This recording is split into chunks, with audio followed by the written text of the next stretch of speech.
Okay. And I'm late to the party on this review. I know it's a Thursday, so yeah. But much rather do it than not to do it. So there you have it. We start off with Jay Uso coming out once again to another, like 10 minutes of his entrance, and then Gunther attacking. And I thought to myself, Gunther's attacking Jey Uso, and this is one of the worst attacks I've ever seen. This guy's moves is so trash. But then Jey Uso says, Gunther, I'm choosing you for Mania. So there you have it. Then you got Rhea backstage, and then Io comes out saying that she's coming for Rhea. That's cool, nobody cares, I don't care. We got Love and Raquel versus Damage Control. I didn't kill this match, I skipped it to the end, and I saw Love got busted open. I don't remember who won the match, and I don't care. They got Lara Vakira versus Bailey. After this match, this was for the Women's Elimination Chamber qualifier match, but Bailey won. There you have it. And everybody watching, let me tell you something. Let me talk to you. Let me talk to you. I'm watching this match, right? And I saw a crowd. This is full of fat niggas and dogs and idiots, right? I'm watching the pay per view on. I'm watching the Royal Rumble pay per view. Back then it was called a pay per view. The 2009 one. I watched it on the WWE Vault channel. And when I saw people in the crowd, there was no neckbeards. These people look cool. The guy wearing like a NFL shirt, like NFL jersey. That guy look like he can be realistic himself. The fans look like they can be realistic themselves. That's how cool this thing was back in the day. Now sort of dogs and idiots. Now let's keep it pushing.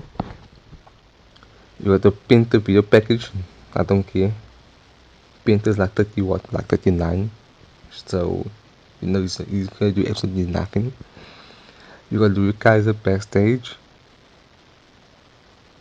and then Pete Dunne comes and tells Louis something about like he don't need his help, and he's show that Printer shouldn't come to Raw, something like that.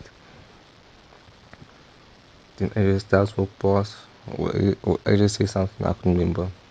I know I thought I can't remember stuff, but yeah, but we got AJ Styles, not now we got American Made and Lara Kira, and then Alpha Academy. No, Alpha Academy and Lara Kira, and then American Made shows up. Ivan Nile, I think it's the name, right? Tells Lara that the championship is coming another time in the Wolves. We got AJ Styles promo. AJ saying that he he thought he wouldn't come back for the injury, and then Dom comes out and AJ says that he is always Rey Mysterio's punk ass kid, something like that. And yeah, but Seth Rollins promo, I saw Finn Balor come out, skipped that too. Nobody cares about Finn, nobody cares about Seth, both mid-carders and jobbers. The only, the only, the only real superstars on the show was AJ Styles and Rey Mysterio. There you have it. You got Adrian Adam Pierce backstage. They were talking, no one was here. Then Braun Breaker comes. AJ and Braun just steal each other, but they're about to kiss. Then Braun tells AJ, I will see you around, or see you around, something like that. You got American Made versus War Raiders. Pretty fun match, decent match. Decent at best, But unfortunately, the match ended in DQ when I think it was Jul, Julius, he won the World Jobbers with the tag team championship. So there you have it. We got Judgment Day backstage with Lowe's just out there busted open. There's some tension between Dom and Finn. And there you have it. Nobody cares. You got Damage Control, and Rhea backstage. I think Rhea told Io she could win a championship match 3 weeks off the chamber. Cool. We got we got all the champions there. Not one title defense. Well, maybe the tag team, but Gunther was here. He didn't defend the title. Rhea was here. She didn't defend the title. Braun Breaker was here. He didn't defend the title. Valkyria was here. She didn't defend the title. I mean, she was in the match, but she didn't defend the title. Just the war. They just defended their championships. Cool. The Triple H era, you know.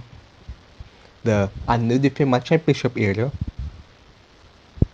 We got CM Punk promo. Everybody happiness comes to but how John Cena is just in the chamber.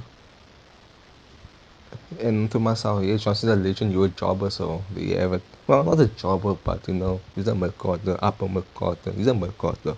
So you got John Cena a legend, and you got CM Punk the McCarter, so they have it. Then Logan Paul comes out, Clash theme, even CM Punk said, I didn't know who it was. And then you got Pat McAfee, it's a Korean thing, something like that. So they have it. WWE know the teams are prepared. Then Logan said you threw Punk over top rope in the Rumble. And all that stuff. And then we got Logan Paul vs Rey Mysterio. This match was amazing. Rey Mysterio is by far one of the best right now in WWE. How is guy 50 and putting the best matches? How is guy 50 and doing the best moves? This man did a power bomb better than Gunther, and he's half. What is half Gunther? You can say half Gunther size. He's half Gunther size doing a better power bomb. Logan Paul out here doing moves. People like you got killed Owen Samuels and the trash Logan Paul and Rey Mysterio's bad for, but Logan Paul was bad for the like. He's better than 99% of the talent. Rey Mysterio is better than 100%. Rey Mysterio is the best in WWE. Like, comes to moves and in the ring work, he is the best. So there you have it. Obviously Logan Paul wins a match. I mean, Logan Paul has like a new sick finisher.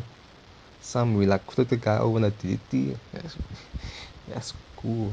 I ain't gonna hold you. Then you got a new guy come out and taking Ray. So there you have it. Raw is an easy 2 out of 10. But since we got that Rey Mysterio and Logan Paul match, Raw is a 3 out of 10.